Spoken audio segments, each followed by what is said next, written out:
Assalamualaikum warahmatullahi wabarakatuh. Sahabat-sahabat, kali ini saya ingin menjelaskan mengenai satu strategi belajar bahasa Arab. Nanti ada yang keduanya ya. Ya udah. Hari sekarang hanya ingin menjelaskan strategi belajar bahasa Arab. Istiratijiyat ta'allum al-lughah al-arabiyyah. Di bab-bab sebelumnya kita sudah bahas mengenai strategi pembelajaran. Kalau pembelajaran berarti yang aktif ini adalah untuk kegiatan antara guru dan siswa. Kalau belajar berarti strategi untuk belajar. Yang belajar itu ya siswanya gitu ya. Strategi belajar bahasa Arab.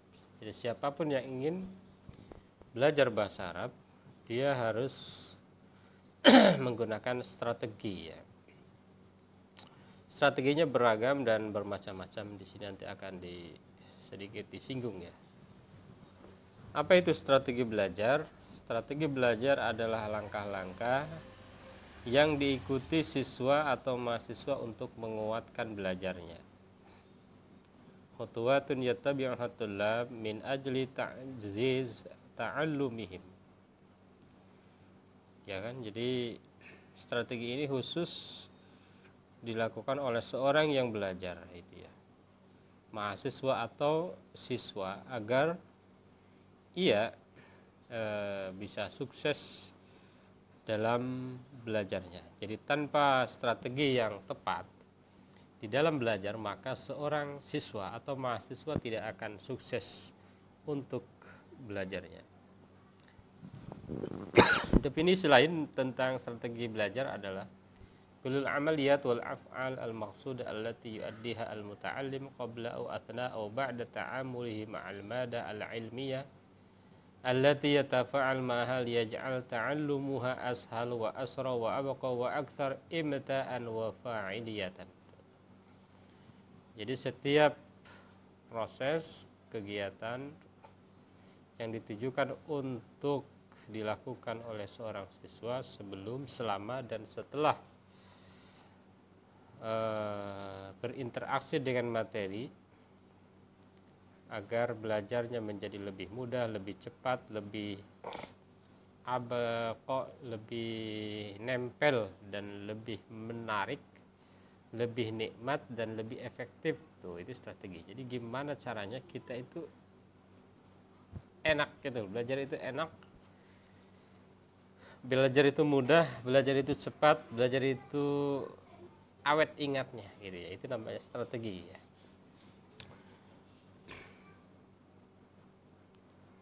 Itu tadi secara umum ya. Nah, ini kebalik nih ya, tapi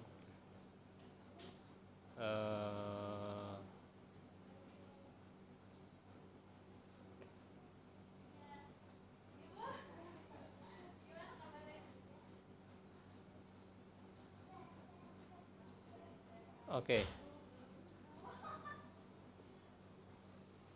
Strategi belajar. Definisi strategi belajar bahasa ini adawat tustakhdam inda wujudi muskilatin tatatallab adawat au muhimmah tustahdamu inda wujudi muskilatin tatatallab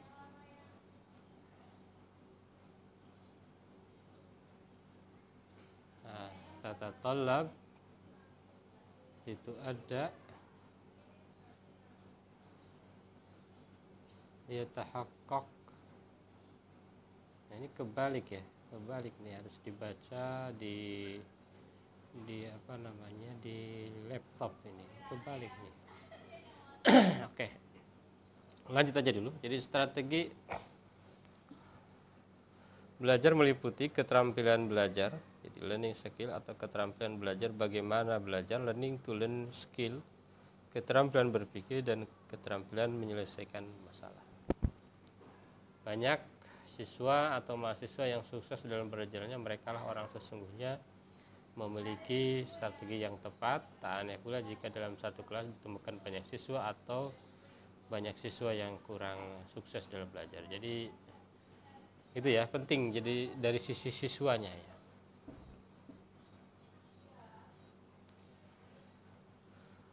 Tujuan komunikatif merupakan tujuan utama dari belajar mengajar bahasa apapun termasuk bahasa Arab. Kata komunikatif sendiri berasal dari bahasa Inggris yang awalnya dari bahasa Latin commons. Com artinya sama, berhubungan, kerjasama, saling tukar. Maka definisi komunikasi adalah saling tukar antara dua orang atau lebih yang menguatkan kerjasama dengan menetapkan kebersamaan. At-tabadul ats-tsunai baina fardain aw aktsar walladzi yu'azziz at-ta'awun yursih al-musyarakah ya. Gitu ya.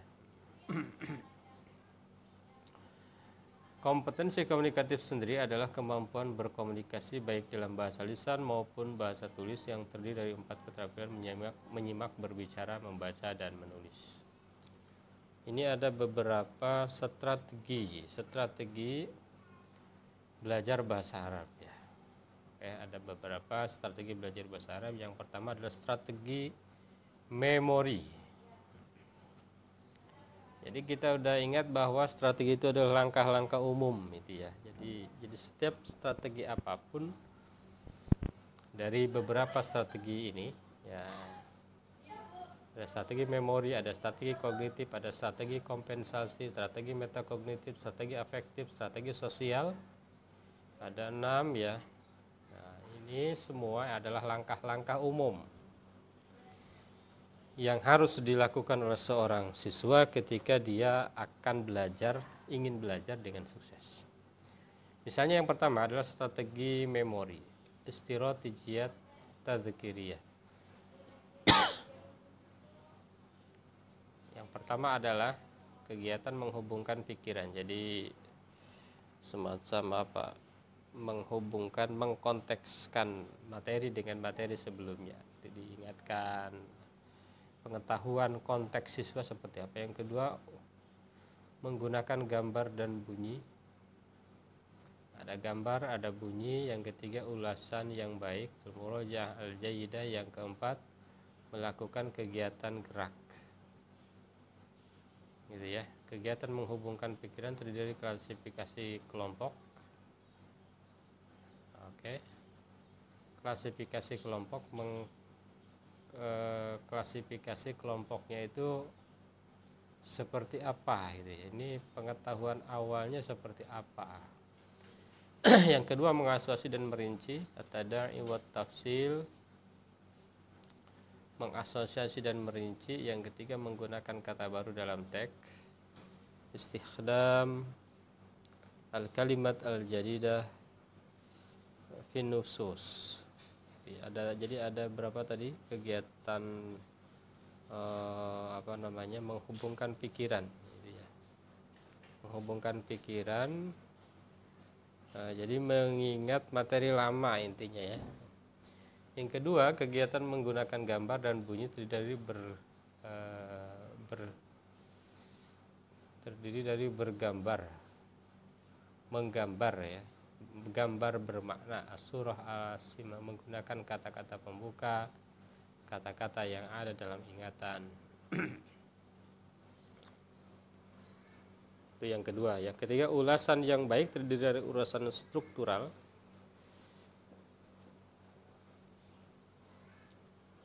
Ulasan dari sisi struktur ya, kaidah dan lain sebagainya. Melakukan gerakan terdiri dari memperagakan makna, tamsilul makna, menggunakan uslub mekanik istihdam al-asalib al-mekanikiyah, menggunakan uslub mekanik dalam pembelajaran. Jadi pembelajarannya satu, mengingatkan atau mencek gitu ya, menghubungkan apa yang sudah dilakukan sebelumnya. Yang kedua, ada gambar, ada bunyi gitu ya. Gambar lalu ada bunyi. Yang ketiga, al-muraja'ah al-jayyidah, dicek, dibahas gitu ya. Dibahas ini isinya apa. ini gambar apa, ya kan, ini bunyinya intinya seperti apa. Yang terakhir baru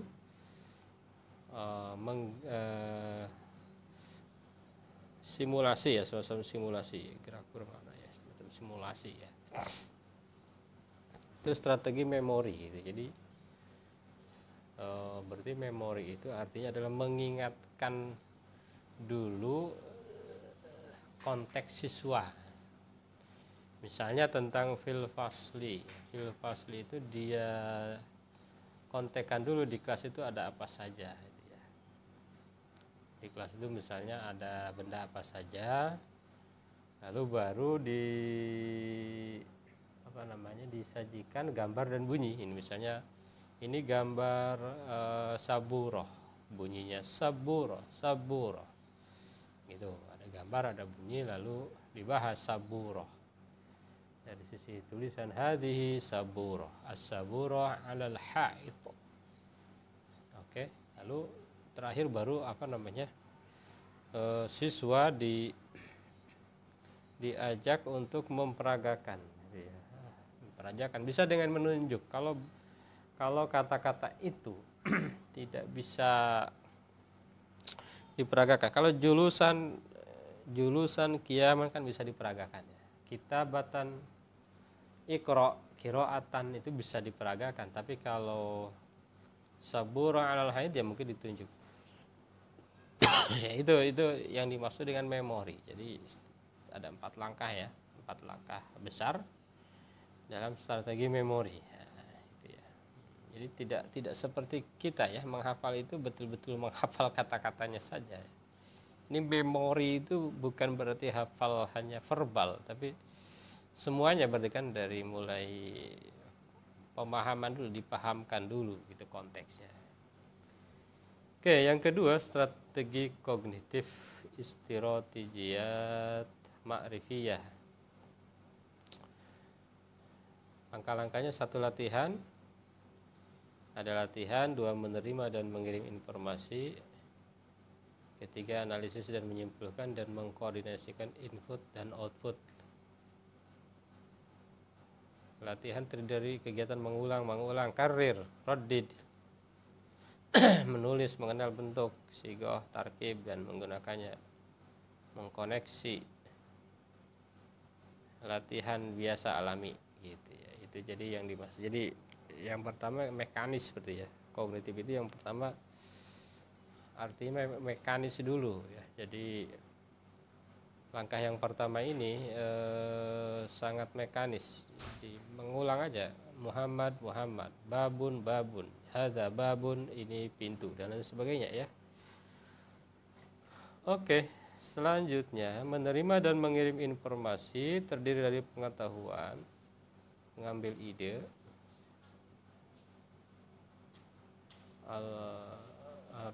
dari pengetahuan mengambil ide, pengetahuan al-ma'rifah al-khatifah lil fikrah. Oke, jadi ini menerima dan mengirim informasi. Oke, jadi ini berarti langkah yang kedua ini setelah latihan ini mungkin saling semacam bertanya ya kalau di kita ya, menerima dan mengirim informasi. Yang ketiga menganalisis dan menyimpulkan, terdiri dari penurunan, menganalisis istilah ungkapan, menganalisis interkoneksi, menerjemahkan, memindahkan pengaruh, Ini langkah yang ketiga yang dimaksud dengan analisis dan menyimpulkan. Jadi yang tadi diulang-ulang itu babun itu artinya apa? Misalnya di awal-awal latihannya hanya babun, tapi enggak hanya ditunjuk bendanya atau tidak ditunjuk mungkin ya. Babun. Nah, di sini mengasosiasi ini kegiatan ini bisa kesimpulannya apa? Berarti yang kedua itu bisa dengan buka kamus tadi, menerima dan mengirim informasi. Yang ketiga kesimpulannya apa? Bisa juga bertanya kepada guru ya. Yang keempat mengkoordinasikan input dan output terdiri dari menulis hasil observasi, meresum pokok, memusatkan perhatian bagi aspek-aspek yang penting. Jadi di tugas-tugas menulis resume ini masuk ke kategori strategi kognitif ya. Oke. Kategori tadi apa? Menganalisis dan menyimpulkan. Yang terakhir mengkoordinasikan input dan output. Jadi ini yang dimaksud dengan strategi kognitif ya. Jadi strateginya ya pertama mekanik dulu, baru diskusi, baru berpikir. Kalau yang memori kan berpikir dulu ya. Kalau ini baru berpikir, baru dicatat, di resume ya. Yang ketiga, strategi kompensasi istiratijiyah ta'widiyah. Langkah-langkahnya di sini ada dua. Yang pertama adalah menebak dengan cerdas, tebak-tebakan. Yang kedua mengatasi lemahnya berbicara dan menulis. Menebak dengan cerdas terdiri dari menggunakan kata kunci kebahasaan, istihdam, talmihat, lugawiyah, dan menggunakan kata kunci lainnya. Jadi ini artinya apa? Tebak. Jadi ada dikasih kata kunci. Tebak ini artinya apa? Ini tapi enggak ada kata kunci. Mengatasi lemahnya berbicara dan menulis terdiri dikembalikan ke bahasa ibu, menggunakan peragaan, isyarat, menghindari komunikasi secara total, memilih tema, mengadaptasi pesan, sintesis kalimat, menggunakan deskripsi atau sinonim. Ya. Jadi selanjutnya adalah setelah menebak ini artinya apa, diajak berbicara. Ya. Awalnya menggunakan bahasa ibu, terus kemudian dikompensasi pakai bahasa ibu dulu, lalu kemudian lama-lama dihilangkan tuh bahasa ibu ya.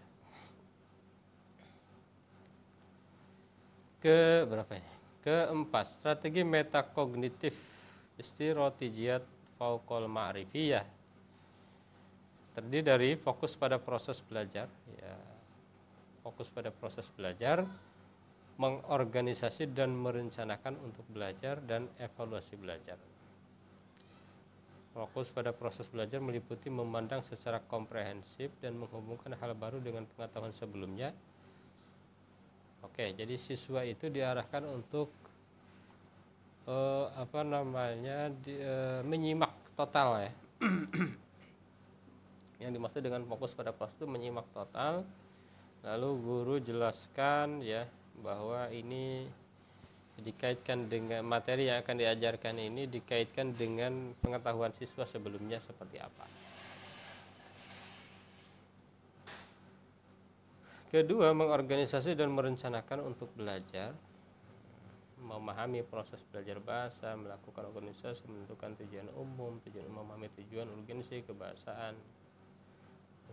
Oke, merencanakan kebahasaan, menemukan kesempatan praktek. Oke. Jadi di langkah kedua ini siswa dijelaskan dulu langkah-langkah pembelajarannya seperti apa, ya, tujuannya seperti apa, ya kan, rencana tugasnya seperti apa yang harus dilakukan, apa yang harus dipraktekkan, gitu ya. Yang ketiga, evaluasi belajar terdiri kontrol diri dan evaluasi diri. Jadi nanti di bagian ketiga, dari yang sudah dilakukan itu, apakah sudah paham? Apakah sudah mencapai target, atau apakah sudah sudah maksimal gitu ya. Evaluasi, kontrol diri sendiri dan evaluasi diri sendiri. Itu strategi. Ini sekali lagi ini siswanya ya. Apakah dirinya sudah sudah sampai mana gitu ya. Oke. Strategi afektif istiratijiyah ta'thiriyah. Ada 3 langkah. Yang pertama, mengurangi kegelisahan. Yang kedua, memotivasi diri, yang ketiga, menentukan tingkat sikap. Jadi ketika belajar itu Afektif ini ya jadi menggunakan rasa ya, berarti ya, menggunakan rasa ini. Belajarnya menggunakan rasa. Bagaimana caranya? Yang pertama relaksasi positif ya. Mungkin juga yang senang musik-musik, nonton yang lucu-lucu ya, bisa juga ngopi mungkin ya, kalau di Indonesia sekarang ya ngopi ya. Yang kedua, memotivasi diri melalui menyebutkan ungkapan positif yang memberi semangat, mengurangi risiko dengan hati-hati, menghargai diri. Misalnya, saya pasti bisa, saya bisa, saya bisa. Yang ketiga, menentukan tingkat sikap terdiri dari mendengarkan kakek, menggunakan daftar, menulis buku harian mengenai belajar bahasa, dan mendiskusikan dengan berbagai perasaan dengan orang lain gitu ya. Jadi baru setelah rileks ya, termotivasi ya kan, baru kita lakukan belajar bahasa, apakah itu berbicara, apakah itu menulis gitu ya. Terserah mau belajar yang mana, menyimak gitu ya. Oke. Yang ketiga, strategi sosial. Strategi sosial terdiri dari 3, yaitu memberikan pertanyaan-pertanyaan, kerjasama dengan orang lain, dan saling simpati dengan orang lain. Nah ini berarti ini belajar bersama ya. Menyampaikan pertanyaan melalui meminta penjelasan. Misalnya kita lagi belajar A, meminta tolong ini dikoreksi. Ini kan proses belajar tuh. Kerjasama dengan teman-teman, satu angkatan, satu kelas, saling simpati. Nah ya saling menghargai lah, kalaupun ada kesalahan ya saling mengoreksi dengan bahasa-bahasa yang tepat ya. Itu tadi adalah ada 6 strategi belajar bahasa ya. Oxford, versi Oxford ya. Yang kedua ada strategi yang menurut versi As-Sobihi. Sebetulnya sama saja ya, ada strategi kognitif, ada strategi non kognitif ya. Strategi afektif, strategi sosial ya. Coba kita bahas strategi kognitif. Ini langkah-langkahnya lebih rinci ya, fokus perhatian. Bertanya, meminta penjelasan, mengulang-ulang, melakukan hubungan mental. Ya kan? Koordinasi input dan output, menggarisbawahi ide, berarti tadi sama, menggunakan trik-trik cerdas seperti menebak, kompensasi, menerjemahkan, generalisasi, meninjau secara rutin, mengulang secara teratur gitu ya. Itu meta kognitif. Non kognitif iya kan,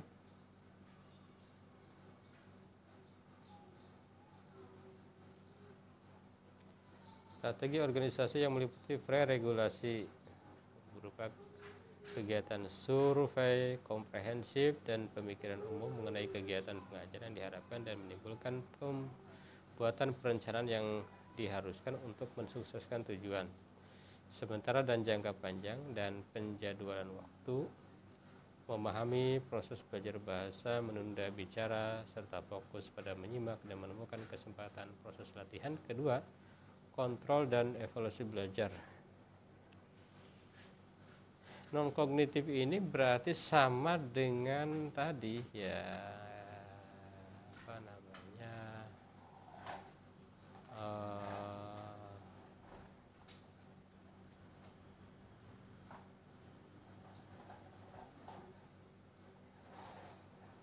sama dengan ini berarti metakognitif ya. Ya, sama dengan metakognitif, cuma langkah-langkahnya lebih dimodifikasi lagi oleh As-Sobihi. Oke kawan-kawan, jadi itu yang bisa saya sampaikan mengenai strategi belajar ya.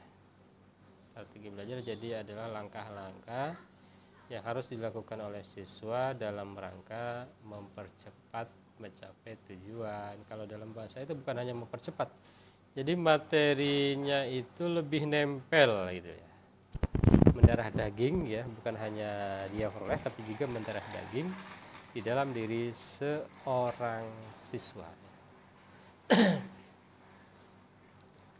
Ya dawat au muhimmah tustahdamu inda wujudi muskilat tatalabal halan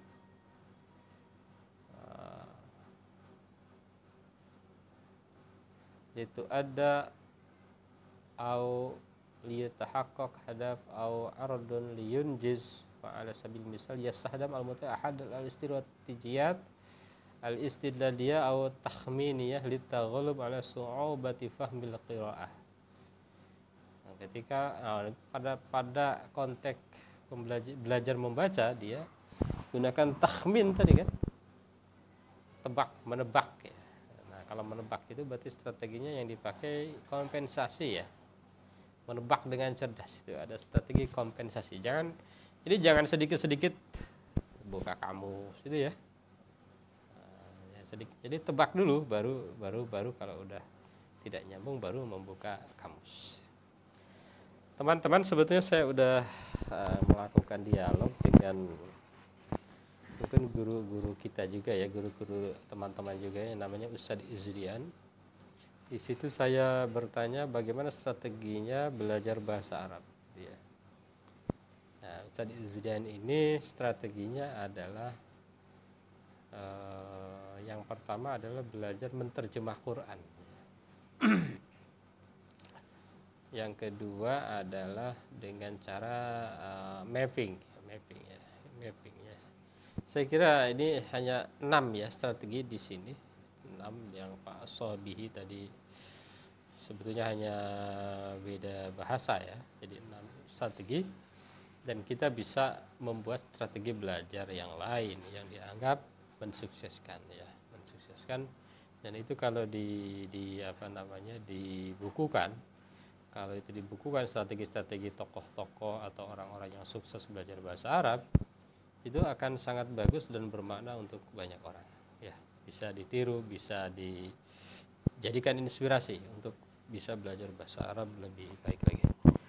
Terima kasih sahabat-sahabat yang berbahagia, teman-teman, semoga ada manfaatnya. Wassalamualaikum warahmatullahi wabarakatuh.